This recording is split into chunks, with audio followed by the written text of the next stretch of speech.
আসসালামু আলাইকুম। বক্তৃতা শিখবেন কিভাবে বইয়ের চতুর্থ পর্বে আপনাদের আমন্ত্রণ জানাচ্ছি। অধ্যায় ৭, মঞ্চারোহণ এবং ব্যক্তিত্ব। কার্নেগি কারিগরি ইনস্টিটিউট একবার ১০০ জন খ্যাতনামা ব্যবসায়ীর মেধা সম্পর্কে সাক্ষাৎকার গ্রহণ করে। যুদ্ধকালে সৈনিকদের যেভাবে পরীক্ষা নেওয়া হয় ঠিক সেইভাবেই পরীক্ষা গ্রহণ করা হয়। তার ভিত্তিতে ব্যবসাতে মেধার চাইতে ব্যক্তিত্বের সাফল্য লাভ ঘটে অনেক বেশি। এটি একটি গুরুত্বপূর্ণ ঘোষণা, ব্যবসায়ীদের জন্য অত্যন্ত গুরুত্বপূর্ণ, শিক্ষাবিদের জন্য মূল্যবান পেশাদার লেখকদের জন্য বক্তব্যের জন্য। ব্যক্তিত্ব প্রস্তুতির কথা বাদ দিলে জনসভায় বক্তৃতার সাফল্যের চাইতে সবচাইতে গুরুত্বপূর্ণ উপাদান। অলঙ্কারপূর্ণ বক্তৃতায় শব্দ নয়, বক্তৃতার দান পদ্ধতিরই জয় হয়, বলেছেন অ্যালবার্ট হুবার্ট। অর্থাৎ ধারণা চাইতে চিন্তার চাইতে প্রকাশভঙ্গিরই গুরুত্ব বেশি।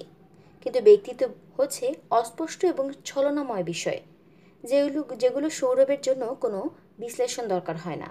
ব্যক্তিত্ব ঠিক তেমনি অস্পষ্ট।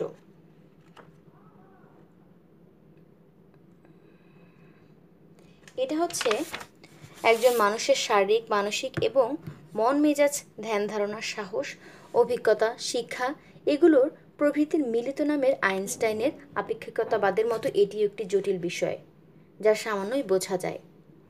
উত্তরাধিকার এবং পরিবেশের ভিত্তিতে ব্যক্তিত্ব যাচাই করা হয় এবং এটি পরিবর্তন করা অসম্ভব। এটা চেষ্টা করার মাধ্যমে সামান্য উন্নত করা যায়, গতিশীল এবং আকর্ষণীয় করা যায়। সর্বোত্তভাবে চেষ্টা করলে অবশ্যই প্রকৃতি প্রদত্ত এই শক্তির বিকাশ ঘটানো সম্ভব। বিষয়টি আমাদের সকলের কাছেই বিশেষ গুরুত্বপূর্ণ।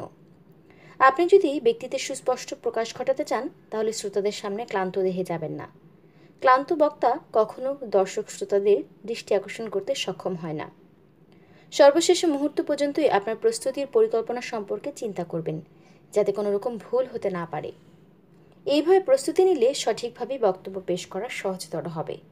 তবে যে সময় চলে গেছে সেই সময়ের জন্য মনে চিন্তা রেখে প্রস্তুতি নিলে আপনি শারীরিক এবং মানসিকভাবে দুর্বল হয়ে পড়বেন। যেই সময় গেছে তা নয়, যে সময় হাতে আছে তাকে কাজে লাগাবার চেষ্টা করুন। সেভাবেই প্রস্তুতি গ্রহণ করা উত্তম পন্থা।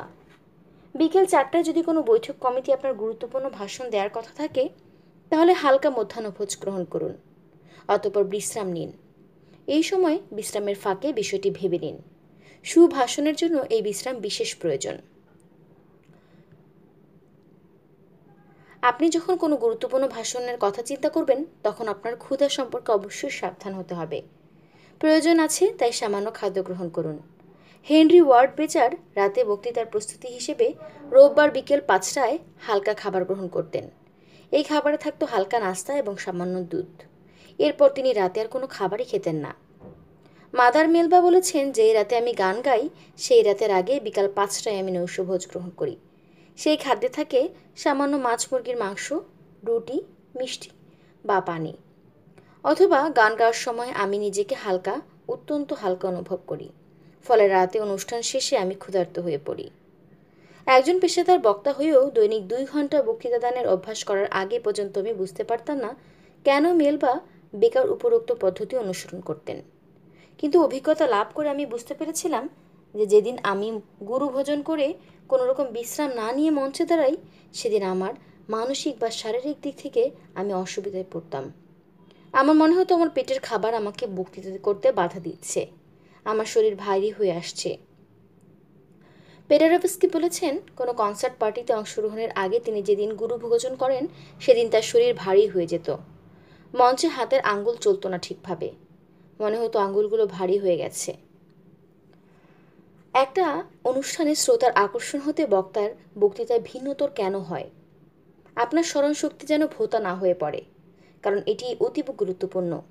একজন বক্তা এবং বক্তৃতা শিক্ষকের যে কোনো প্রাথমিক গুণাবলী প্রয়োজন, তা হচ্ছে চেতনা, সজীবতা এবং উদ্যম। বন্য হাঁস যেভাবে বসন্তের শস্যক্ষেত্রে জমায়েত হয়, ঠিক সেইভাবে প্রাণবন্ত বক্তার চতুর্দিকেও হয় শ্রোতার সমাবেশ। লন্ডনের হাইড পার্কে আমি ঠিক সেই একই রকম অবস্থা অবলোকন করেছি। মার্বেল তরুণের পাশে দাঁড়িয়ে যে কোনো জাতির, ধর্মের, বর্ণের মানুষের বক্তৃতাই করতে পারেন। রোববারের বিকাল যে কোনো একটি ক্যাথলিক ধর্মের বৈশিষ্ট্য, কার্ল মার্কসের অর্থনৈতিক দর্শন কিংবা ভারতের মুসলমানদের দুজন স্ত্রী রাখার যৌক্তিকতা ব্যাখ্যা করে বক্তৃতা করতে পারেন। বক্তৃতা করতে পারেন যে কোনো বিষয়ে। আমি দেখেছি একজন বক্তাকে ঘিরে ধরেছেন শত শত শ্রোতা, অপর বক্তা বক্তৃতা করছেন প্রায় শূন্য মাঠে। কেন? বক্তৃতার বিষয়বস্তুর জন্য কি এরূপ হয়? না, এর কারণ হচ্ছে তার আকর্ষণীয় ভঙ্গিতে, সুললিত এবং প্রাঞ্জল ভাষায়। সেই বক্তার প্রতি শ্রোতা আকর্ষিত হন বেশি। তার চেতনা সজীবতা বক্তৃতাকে করে তোলে জীবন্ত, ফলে তার সরল শ্রোতাকে এত কাছে টেনে আনে। এক্ষেত্রে বিষয়ের গুরুত্ব এবং বৈশিষ্ট্য নয়, প্রকাশভঙ্গিরই প্রাধান্য। ওয়াশিংটনের কৃষি বিভাগ পরীক্ষামূলক খামারে হাজার হাজার মৌমাছি পালন করে। প্রতিটি মৌচাক বিরাট আয়না দিয়ে ঢাকা। যে কোনো সময় বোতাম টিপে আলো জ্বালিয়ে মৌচাকের মৌমাছি দেখা চলে, লক্ষ্য করা চলে ওদের গতিবিধি। একজন বক্তাও ঠিক মৌমাছির মতো। সকল শ্রোতার দৃষ্টি তার ওপর পতিত, সকল শ্রোতাই তাকে দেখছে। বক্তার চেহারার সামান্য অসন্তোষ বা দুঃখের চিহ্ন দেখা গেলে তা কিন্তু শ্রোতারা সহজেই বুঝতে পান এবং বুঝতে পারেন। শ্রোতাদেরকে একত্রিত করুন। একজন সাধারণ বক্তা হিসেবে আমি বহু বিকেলে একটি হলে আগত বিক্ষিপ্ত জনতার উদ্দেশ্যে বক্তৃতা করেছি এবং রাতে একই হলে একত্রিত জনগণের উদ্দেশ্যেও বক্তৃতা করেছি। বিকালে শ্রোতারা কোনো একটা কথা শুনে উচ্চস্বরে হেসেছে। রাতে শ্রোতারা কিন্তু হাসেনি, তবে মুচকি হাসির চিহ্ন তাদের চোখে মুখে দেখা গেছে। বিকেলে শ্রোতারা যে সেক্ষেত্রে মনোযোগী ছিল না এবং রাতে শ্রোতাদের ক্ষেত্রে গভীর মনোযোগী দেখেছি। কেন এমনটা হয়? এর একটা কারণ হতে পারে বিকেলে বয়স্ক মহিলা এবং শিশুরা আসে। এরা তেমন মনোযোগী হতে পারে না। রাতে শ্রোতাদের মধ্যে এদের সংখ্যা তেমন একটা থাকে না, সুতরাং তারা মনোযোগী। তবে এটা একটা আংশিক ব্যাখ্যা মাত্র। আমরা যদি ক্ষুদ্র সংখ্যক জনতার উদ্দেশ্যে বক্তৃতা করতে চাই, তাহলে আমাদের সমবেত হওয়া উচিত অতি ক্ষুদ্র একটি স্থানে। বিরাট হলে বিচ্ছিন্নভাবে বসার চাইতে ছোট জায়গায় দলবদ্ধভাবে বসা অনেক ভালো। আপনার শ্রোতারা যদি বিচ্ছিন্নভাবে বসতে ভালোবাসে, তাহলে তাদের আপনার সামনে এসে বসতে অনুরোধ করুন। বক্তৃতা শুরু হওয়ার আগে এটার উপর জোর দিন। শ্রোতার সংখ্যা যথেষ্ট না হওয়া পর্যন্ত অপেক্ষা করুন। কম সংখ্যক শ্রোতা নিয়ে বক্তৃতা মঞ্চে দাঁড়াবেন না। স্বল্প শ্রোতার বিক্ষিপ্ত উপস্থিতিতে ভালো বক্তাও সুভাষণ প্রকাশ করতে পারে না। তবে শ্রোতার সংখ্যা স্বল্প হলে তাদের কাছে এসে পাশাপাশি বসতে বলুন। শ্রোতাদের সাথে মিশিয়ে তাদেরকে পরস্পরের সাথে এনে দেওয়ার ব্যবস্থা করুন। অতঃপর মঞ্চে দাঁড়িয়ে বক্তৃতা করুন। বক্তৃতা স্বচ্ছন্দ হবে। আপনার চেহারা আলোকিত হোক। আপনি যদি কোনো ভৌতিক কাণ্ড দেখাতে সৃষ্টি করতে চান, তাহলে সমস্ত কক্ষটিকে আলোতে উদ্ভাসিত করে ফেলুন। সম্ভবত যথাসম্ভব সকল বাতি জ্বালিয়ে দিয়ে আলোর বন্যা বইয়ে দিন। অর্ধআলোকিত কক্ষে শ্রোতারা বক্তার প্রতি তেমন বেশি আকর্ষণ অনুভব করে না, কিন্তু আলোক উজ্জ্বল কক্ষে বক্তাদের মন এগিয়ে যায় বক্তার প্রতি। সুতরাং কক্ষটিকে থার্মোফ্লাক্সের ভেতরের অর্ধ অন্ধকারের মতো না রেখে আলোকিত করুন। মঞ্চ সম্পর্কে ডেভিড বেলাস্টে লিখিত নিবদ্ধ পড়ুন। আপনি বুঝতে পারবেন যে সাধারণ বক্তারা এই আলোকমালার প্রভাব সম্পর্কে বা কক্ষ আলোকে উদ্ভাসিতকরণের গুরুত্ব সম্পর্কে ওয়াকিবহাল নয়। মঞ্চে কোনো অতিথি নয়। একদা লন্ডনে আয়োজিত কানাডার প্রধানমন্ত্রীর এক বক্তৃতা সভায় আমাদেরকে উপস্থিত থাকার সুযোগ হয়েছিল। সভায় দারোয়ানকে একটা বৃহৎ দণ্ড হাতে এই জানালা থেকে সেই জানালায় দৌড়াদৌড়ি করতে দেখলাম তাকে কক্ষটিকে এসে বায়ু সঞ্চালনের চেষ্টায় ব্যতিব্যস্ত। অতঃপর কি হলো? দেখলাম শ্রোতাদের দৃষ্টি বক্তার প্রতি নয়, দৌড়বিদের প্রতি নিবদ্ধ। তারা যেন মনে করছেন বক্তা নয়, দৌড়বিদই একটা আশ্চর্য কিছু করছে। যখন দর্শকরা কোনো মনোনিবেশ হয়ে কোনো একটা কিছু শুনতে থাকে, তখন শুধু তার দিকেই দৃষ্টি থাকা উচিত, যাতে কোনো অতিথি এসে অন্যদিকে মনোযোগ নিয়ে যেতে না পারে। বক্তৃতা শুরু করার আগে শ্রোতাদের মুখোমুখি হয়ে বসা কি বক্তার জন্য ভালো নয়?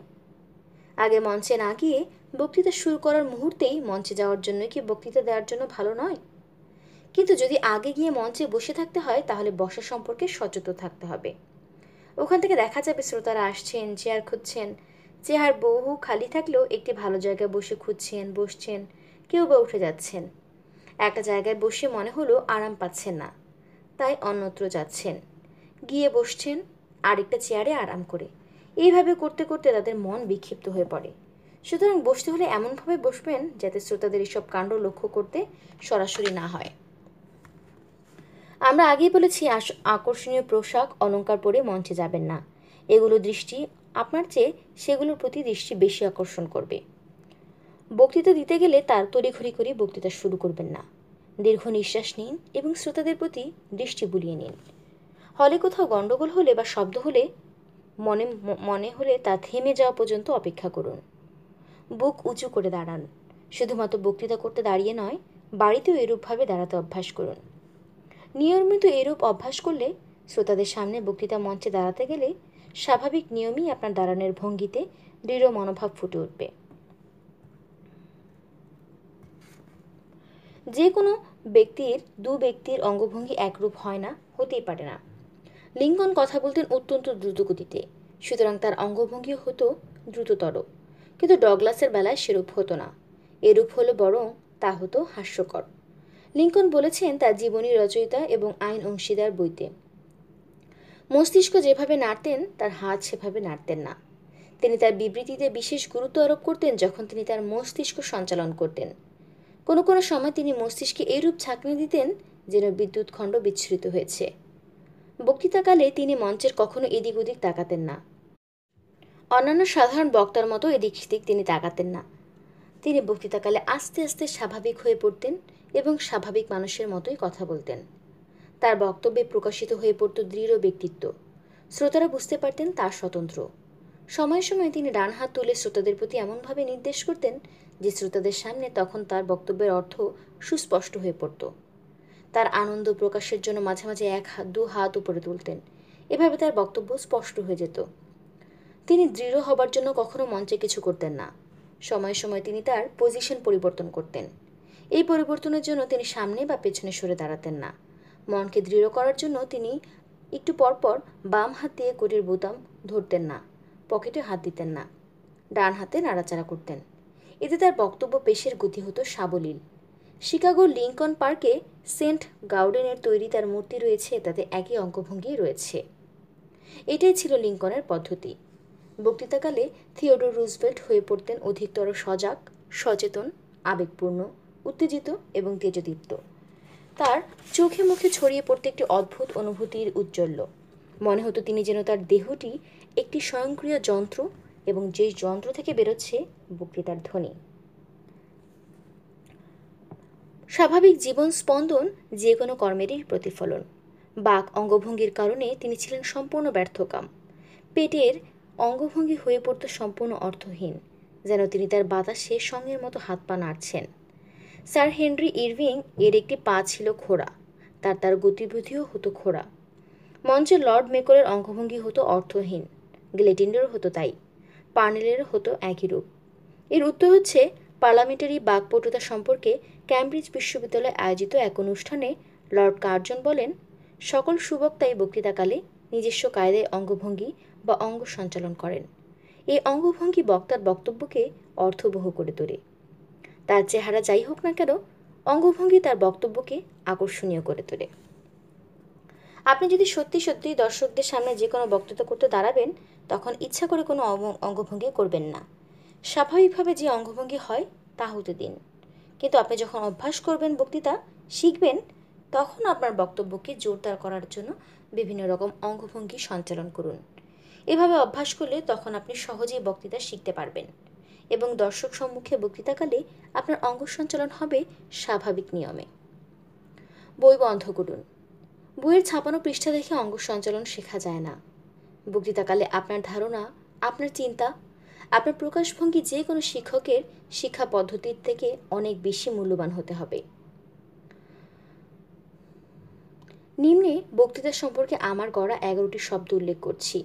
এর মতো শক্তি আমি আর কোথাও পাইনি। এক ধাক্কায় ছিপি খুলে ব্যারেল পূর্ণ করে নিন, অতঃপর তিরিং বিরিং নাচুন। 1. কার্নেগি কারিগরি ইনস্টিটিউট পরিচালনায় জরিপে দেখা গেছে যে ব্যবসায়ী সাফল্যের ক্ষেত্রে জ্ঞানের চাইতে ব্যক্তিত্ব অনেক বেশি বড়। বক্তৃতার বেলায়ও এটি অনুরূপভাবে সত্য। ব্যক্তিত্ব এমন একটি জিনিস যার উৎকর্ষ সাধনের জন্য কোনোরূপ সুপারিশ বা উপদেশ দেওয়া সম্ভব নয়। 2. আপনি যখন ক্লান্ত, বক্তৃতা শুরু করবেন না। বিশ্রাম নিন, শক্তি সঞ্চয় করুন, তারপর বক্তৃতা করুন। 3. বক্তৃতা করার আগে হালকা খাবার গ্রহণ করুন। 4. জীবনে শক্তি ভোতা করে দেয় এমন কিছু করবেন না। 5. পরিচ্ছন্ন আকর্ষণীয় পোশাক পরুন। পোশাক আপনার আত্মসম্মান এবং আত্মবিশ্বাস বাড়াবে। ছেঁড়া জুতা, অবিন্যস্ত চুল, কোটের পকেটে কলম, এইসব অদ্ভুত অঙ্গভঙ্গি নিয়ে বক্তা হিসেবে বক্তৃতা মঞ্চে দাঁড়ালে সেই বক্তার প্রতি শ্রোতাদের শ্রদ্ধা জাগে না। 6. হাসি মুখে মঞ্চে যান। শ্রোতা যেন আপনার দিকে তাকিয়ে এটা উপলব্ধি করতে পারে যে আপনি মঞ্চে গিয়ে উৎফুল্ল হয়েছেন। পছন্দই পছন্দ আনে, বলেছেন অধ্যাপক ওভারসিস্ট। আমরা যদি আমাদের শ্রোতাদের প্রতি আগ্রহী হই, শ্রোতারাও আমাদের প্রতি আগ্রহী হবেন। বক্তৃতা করার আগে অনেক সময় আমরা অভিনন্দন জানাই। সুতরাং আমরা বক্তৃতা করে শ্রোতাদের সন্তুষ্ট করতে চাই। এইরূপ মনোভাবই আমাদের প্রকাশ করতে হবে। 7. শ্রোতাদের একত্রিত করুন। বিচ্ছিন্নভাবে বসা থাকলে তাদের সবাইকে একত্রিত করে তারপর বক্তৃতা শুরু করুন। 8. যদি শ্রোতার সংখ্যা কম হয় তাদেরকে নিয়ে ক্ষুদ্র একটি কক্ষে বসুন। মঞ্চে উঠবেন না, শ্রোতাদের সাথে নিয়ে বসুন। 9. মুক্ত বায়ু চলাচল করতে দিন। 10. হলকে আলোকিত করুন, আলোর বন্যা বইয়ে দিন। এমনভাবে দাঁড়ান যাতে আপনার আলো এসে আপনার মুখে পড়ে এবং আপনাকে ভালোভাবে শ্রোতারা দেখতে পায়। 11. আসবাবপত্রের পেছনে দাঁড়াবেন না, চেয়ার টেবিলকে মঞ্চের দিকে পাশে রাখুন। এমনভাবে দাঁড়ান যাতে শ্রোতারা সম্পূর্ণরূপে আপনাকে দেখতে পায়। 12. মঞ্চে কোনো অতিথি রাখবেন না, রাখলে নড়াচড়া করবে, নড়াচড়া করলে তাদের প্রতি শ্রোতাদের দৃষ্টি পতিত হবে। অধ্যায় 8. কিভাবে বক্তৃতা শুরু করবেন। আমি একদা নর্থ ওয়েস্টার্ন বিশ্ববিদ্যালয়ের সাবেক প্রেসিডেন্টকে জিজ্ঞাসা করেছিলাম, বক্তা হিসেবে আপনার দীর্ঘদিনের অভিজ্ঞতা আছে, সুতরাং বলুন বক্তৃতায় সফলতা অর্জনের মূল রহস্য কী। 1 মিনিট নীরব থেকে তিনি উত্তর দিলেন, আকর্ষণীয় ভাষায় বক্তৃতা শুরু, যা শ্রোতাদের দৃষ্টি এবং মনকে টেনে আনে। তিনি বক্তৃতা প্রস্তুতিতে বক্তৃতা শুরু এবং শেষের বাক্য শব্দ এমনভাবে চয়ন করতে বলতেন যা হতো অত্যন্ত আকর্ষণীয়। জন ব্রাইট একই পদ্ধতি অনুসরণ করতেন। একই পদ্ধতি অনুসরণ করতেন গ্ল্যাডস্টোন, ওয়েবস্টার এবং লিঙ্কন। বস্তুতপক্ষে সকল জ্ঞানী বক্তাই একই পদ্ধতি অনুসরণ করতেন। কিন্তু শিক্ষানবিশ বক্তারাও কি একই পদ্ধতি অনুসরণ করেন? অবশ্যই না। পরিকল্পনার সময় প্রয়োজন, চিন্তা প্রয়োজন, ইচ্ছা শক্তি প্রয়োজন। মস্তিষ্ক সঞ্চালন একটি বেদনাদায়ক কাজ। এ বিষয়ে টমাস এডিসন তার কারখানার দেয়ালে স্যার জোসুয়া রেমন্ডের নিম্ন বর্ণিত উদ্ধৃতিটি খোদাই করে রেখেছেন। এমন কৌশল নেই যাতে মানুষ শ্রম থেকে মুক্ত হতে পারে, এবং চিন্তা করাটা হচ্ছে আরও কঠিন শ্রম। চিন্তার শ্রম হচ্ছে মৃত্তিকা গহ্বর, চড়াই উতরাই পেরোনো যায় তরতর। লর্ড নর্থক্লিফ, যিনি সংবাদপত্রের সাপ্তাহিক বেতনভুক্ত কর্মচারী হতে ব্রিটিশ সাম্রাজ্যের সবচেয়ে ধনী এবং প্রভাবশালী পত্রিকার মালিক হয়েছেন, তিনি বলেছেন, মাত্র 5টি শব্দ তার জীবনে প্রভাব বিস্তার করে পরিবর্তন এনেছে। শব্দগুলো হচ্ছে ভবিষ্যতের কথা আগে থেকে জেনে ফেলা। আপনার বক্তৃতা প্রস্তুতিকালে এটাও একটি উল্লেখযোগ্য আদর্শ হতে পারে। আপনি কিভাবে বক্তৃতা শুরু করবেন তা আগে থেকেই কল্পনার মাধ্যমে জেনে নিন। বুঝে নিন সুস্পষ্টভাবে আপনার বক্তৃতার কী ফল হবে। অ্যারিস্টটলের যুগ থেকেই এই বিষয়ে লিখিত বইয়ে 3টি ভাগ রয়েছে। তা হচ্ছে সূচনা, মূল বক্তব্য এবং উপসংহার। এখনও এই পদ্ধতি অনুসৃত হচ্ছে। ভূমিকা দিয়ে বক্তা মূল বক্তব্য প্রকাশ করে শ্রোতাদের জানাচ্ছেন তিনি কি বলতে চান। এটা দ্বারা শ্রোতারা বিষয়টি সম্পর্কে উপলব্ধি করতে পারছেন। বক্তা এটি দিয়ে তাদের মনে আনন্দও দিচ্ছেন। শত শত বছর আগে বক্তার দ্বারা যা হতো তা আজ সংবাদপত্র, ম্যাগাজিন, বেতার, টেলিভিশন, মুভি থিয়েটারে তাই করছে। তবে অবস্থার সাংঘাতিক পরিবর্তন হয়েছে। বিশ্বে অগ্রগতি এসেছে 100 বছরে আবিষ্কারের ফলে। মানুষ জীবন্ত বেলসেজার এবং নেবুসেলনেজারের আমল থেকে বহু গুণে সুসভ্য হয়ে উঠেছে। এই 100 বছরে তারা অনেক কিছু আবিষ্কার করেছে। তাই আজকের দিকে শ্রোতাদের কাম্য আরও অনেক বেশি কিছু। আপনার যেটা বলার সরাসরিভাবে সংক্ষিপ্তভাবে বলুন। দীর্ঘ বক্তৃতার কোনো দরকার নেই। গুরুত্বপূর্ণ পয়েন্টগুলো বলেই শেষ করুন। বক্তৃতা প্রদানের সবচেয়ে কঠিন বিষয় হচ্ছে শ্রোতাদের হাসানো। কৌতুককর বক্তৃতা দিয়ে কি করে শ্রোতাদের হাসানো যায়, এটা নির্ভর করে বক্তৃতার নিজস্ব ব্যক্তিত্বের উপর। লিঙ্কন এবং জব হেজের বক্তৃতামালা অধ্যয়ন করলে আপনি এটা জেনে আশ্চর্য হবেন যে কতিপয় ক্ষেত্রে কৌতুকপূর্ণ গল্প দিয়ে শুরু করলে তিনি সফল হয়েছিলেন। এডউইন জেমস ক্যাটেল আমাকে বলেছেন যে শ্রোতাদের হাসানোর উদ্দেশ্যে তিনি কখনো কৌতুকপূর্ণ গল্প বলতেন না। তার গল্প হতো বিষয়ের সাথে সঙ্গতিপূর্ণ এবং কোনো বিশেষ পয়েন্ট সহজ করে বোঝবার জন্যই তিনি গল্পের অবতারণা করতেন। গল্প বলতেন তিনি কেক তৈরির মশলা হিসেবে, অর্থাৎ তার কৌতুক হতো কেকের মশলা, কেক নয়। যুক্তরাষ্ট্রের জনপ্রিয় রসিক বক্তা স্টিকল্যান্ড গিগিল্যান্ড বক্তৃতার শুরুতে প্রথম তিনি মিষ্টি গল্পের অবতারণা করতেন না, তিনি এটা নিয়ম হিসেবে অনুসরণ করতেন। অতঃপর তিনি যখন উপলব্ধি করতেন গল্প বলা প্রয়োজন, তখনই তিনি বলতেন। এর ফলে তার বক্তব্য হতো গুরুগম্ভীর, অর্থবহ এবং উদ্দীপনাময়। যে কোনো বক্তৃতায় স্থানীয় কোনো সমস্যার উদ্ধৃতি দেয়া গেলে, অন্য কোনো বক্তার কোনো বক্তব্যের বিশ্লেষণ করা গেলে তা হয় অধিকতর আকর্ষণীয়। বেমানান কিছুকে অতিরঞ্জিত করবেন না। স্মরণ রাখবেন যে রসিকতার চাইতে কৌতুক অনেক বেশি মূল্যবান। নিজের সম্পর্কে রসিকতা দিয়ে শুরু করা সবচেয়ে সহজ পথ। মনে করুন আপনি একটি অস্বস্তিকর অবস্থায় পড়ে গেছেন, তাহলে আপনি কিভাবে কৌতুক করবেন? কেউ পা ভেঙে ফেললে এস্কিমোরা হাসে। ভবনের দ্বিতলে জানালা দিয়ে পড়ে কোনো কুকুর মরলেও চীনারা হাসে, মুখ টুপে হাসে। কিন্তু আমরা অত সহজে হাসি না। কিন্তু বাতাসে কারো মাথায় টুপি উড়িয়ে নিলে কিংবা কলার চামড়ায় পা পিছলে গেলে কি পড়ে গেলে, তখন কি আমরা হাসি না? যে কোনো বক্তাই অদ্ভুত কথা বলে শ্রোতাদের হাসাতে পারেন। যদি বলা হয় একজন সংবাদদাতা শিশুদের ঘৃণা করেন ডেমোক্রেটদের, এই বক্তব্য সঙ্গতিহীন বিধায় শ্রোতারা হাসেন। বিচিত্র চিত্র দিয়ে শুরু করুন। বিশেষ দীর্ঘক্ষণ ধরে শুষ্ক বক্তৃতা শোনা, মন দিয়ে শোনা কিংবা গভীরভাবে মনোনিবেশ সহকারে শোনা সাধারণ শ্রোতাদের জন্য অত্যন্ত কঠিন। চিত্র দিয়ে বোঝানো যেমন সহজ, শ্রোতাদের পক্ষে বোঝাও তেমনি সহজ। তাহলে একটি চিত্র দিয়ে শুরু করেন না কেন? এটা বক্তার পক্ষে অত্যন্ত কঠিন, আমি জানি, কিন্তু আমি চেষ্টা করছি।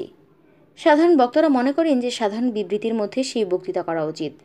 চিত্র দিয়ে শুরু করে শ্রোতাদেরকে কৌতূহলী করে, আগ্রহী করে সাধারণ বিবৃতি দিলে শ্রোতারা মন দিয়ে শোনে, বোঝবার চেষ্টা করে। প্রশ্ন করুন।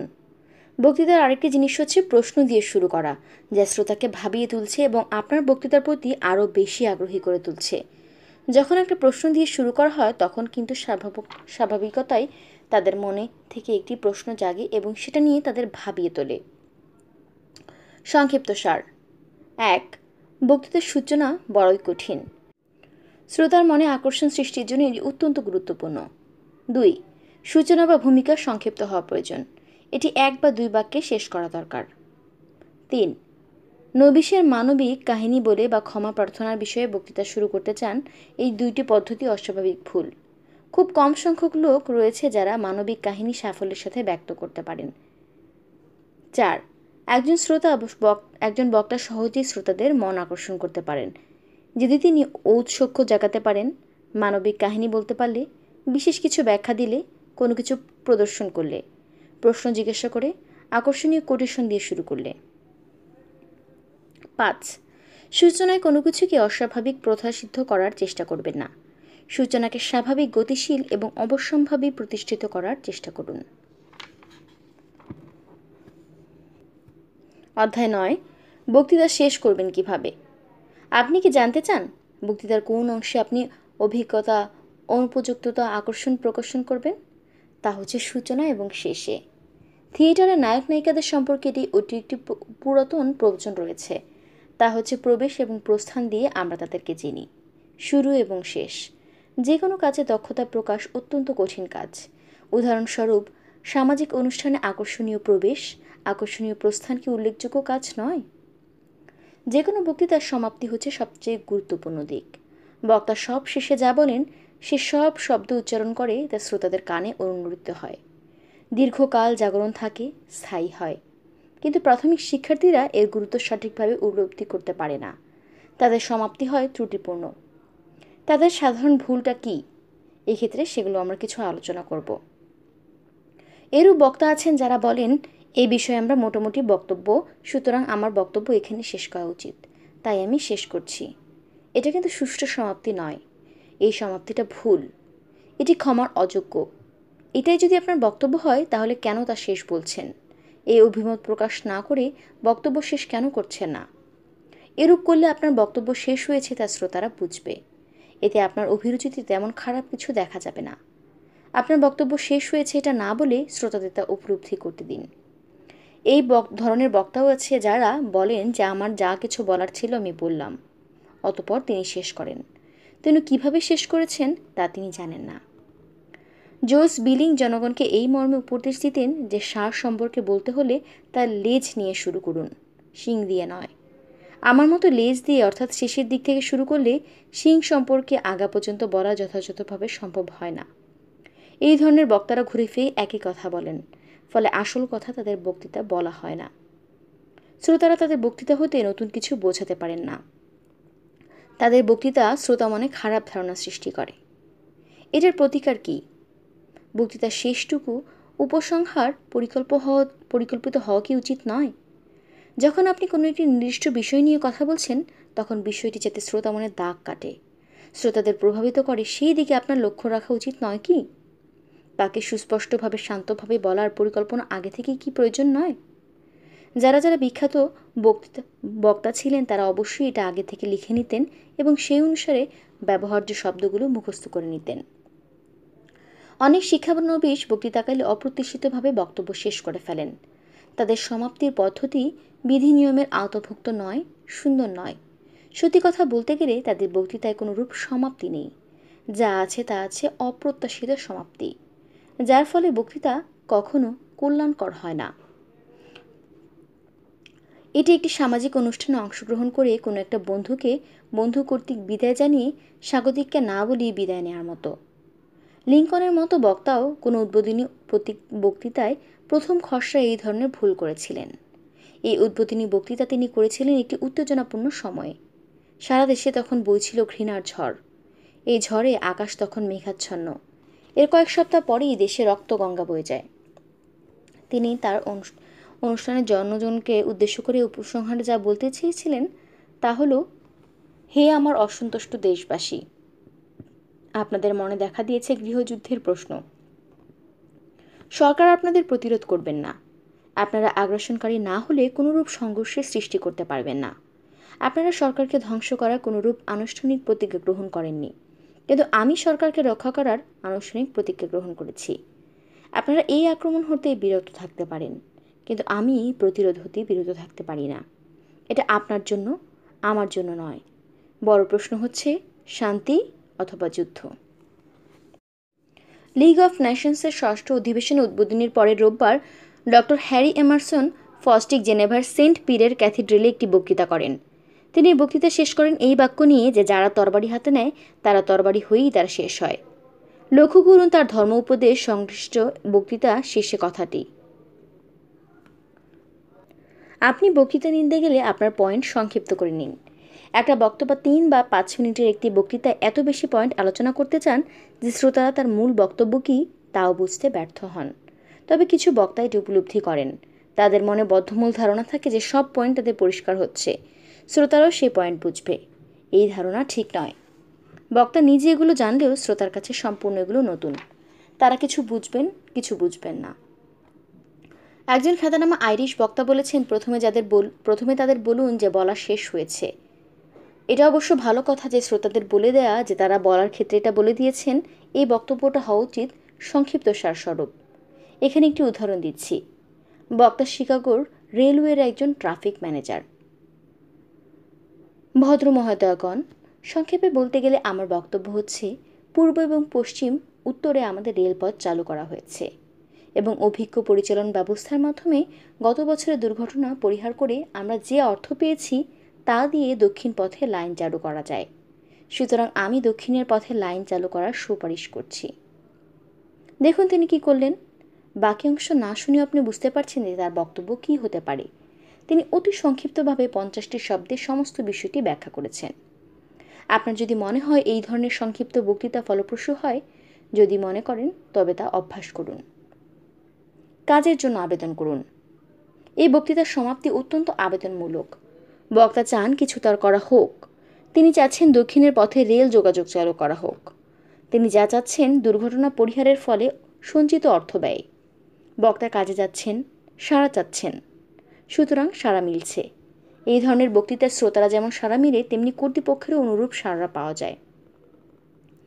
কৌতুকপূর্ণ সমাপ্তি। তাদেরকে হাসিয়ে তুলুন। জর্জ কোহান বলেছেন, যখন আপনি কোনো বক্তৃতা শেষ করবেন, তাদেরকে হাসিয়ে তুলুন। এটা তাদের আপনার ক্ষমতা এবং বক্তব্য থাকলে খুবই ভালো হয়। কিন্তু কিভাবে? যেমন হেলমেট বলেছেন যে প্রতিটি মানুষ তার কর্ম সম্পাদন করে নিজস্ব পথে। চরম পরিণতি। ভাবারোহ পদ্ধতি হচ্ছে বক্তৃতা সমাপনের জনপ্রিয় পদ্ধতি। সকল বক্তার পক্ষে এবং সকল বিষয়ে এরূপ সমাপ্তি নয়, কিন্তু যেই ক্ষেত্রে এই পদ্ধতি অনুসরণ করা যায়, ফল ভালো হয়। এরূপ বক্তব্য বাক্যের পর বাক্য আকর্ষণীয় হয়।